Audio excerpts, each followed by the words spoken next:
il était important pour nous, après plusieurs années de présence sur le marché sénégalais, de réunir l'ensemble de la communauté de l'écosystème de paiement digital du marché, qui a beaucoup évolué depuis quelques années, à savoir que Visa a travaillé pendant des décennies avec les banques, mais de nouveaux acteurs tels que les fintech, les opérateurs télécoms, sont des acteurs qui comptent maintenant dans l'industrie du paiement. Donc il était important pour nous d'organiser une rencontre de ce genre où nous venons partager notre agenda d'accélération de paiement digital au Sénégal, mais également de pouvoir contribuer à renforcer les liens entre ces différents opérateurs. Mais en plus de ça, il est important pour nous de veiller à ce que notre régulateur, donc la BCAO, soit présent afin de montrer toutes les évolutions technologiques que nous sommes en train de déployer sur la région Afrique de l'Ouest, notamment UEMOA, et rassurer l'ensemble des différents acteurs sur la pertinence de ces solutions-là pour le marché sénégalais. Aujourd'hui, plus de 90% des dépenses de consommation des ménages s'effectuent encore en monnaie fiduciaire, donc le cash. Et à partir du moment où 90% sont dans le digital, 5%, 10% sont dans le 90% sont dans le paiement fiduciaire, pardon, et 10% sont dans le paiement digital, donc Visa fait partie de ces 10%. On a constaté qu'une accélération de 1% du paiement digital dans une économie émergente impacte positivement son PIB de 3%.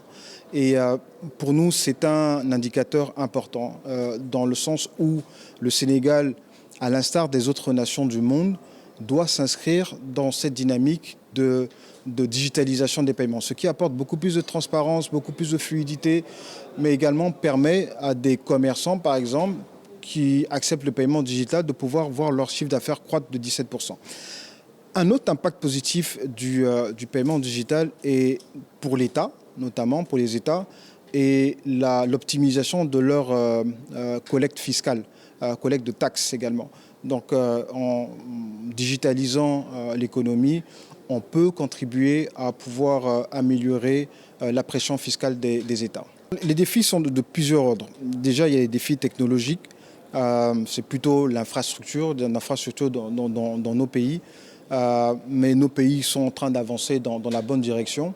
Il y a les défis de l'éducation également, éducation financière, s'assurer que nos populations à qui on propose ce type d'outils, de solutions de paiement, soient en mesure de comprendre ces solutions-là. Parce qu'il serait terrible de donner des solutions de paiement à des personnes qui ne comprennent pas l'essence de ces solutions. Donc il est important d'expliquer comment ça fonctionne et d'expliquer comment est-ce que l'utilisation de ces outils de paiement peut impacter positivement les opérateurs économiques notamment.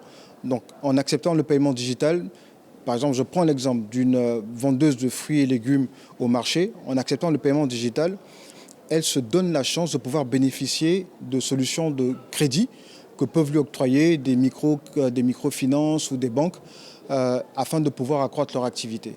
Et sans éducation à la base, cette personne-là ne comprendrait pas quel serait ce bénéfice-là pour elle. Donc c'est extrêmement important pour nous. Visa investit énormément dans la sécurité parce que c'est notre ADN, et c'est la garantie qu'on apporte à ces milliards de porteurs de cartes dans le monde. Donc on s'assure de le faire, on développe des outils qu'on met à la disposition des banques, des fintech, afin qu'elles puissent sécuriser leur environnement.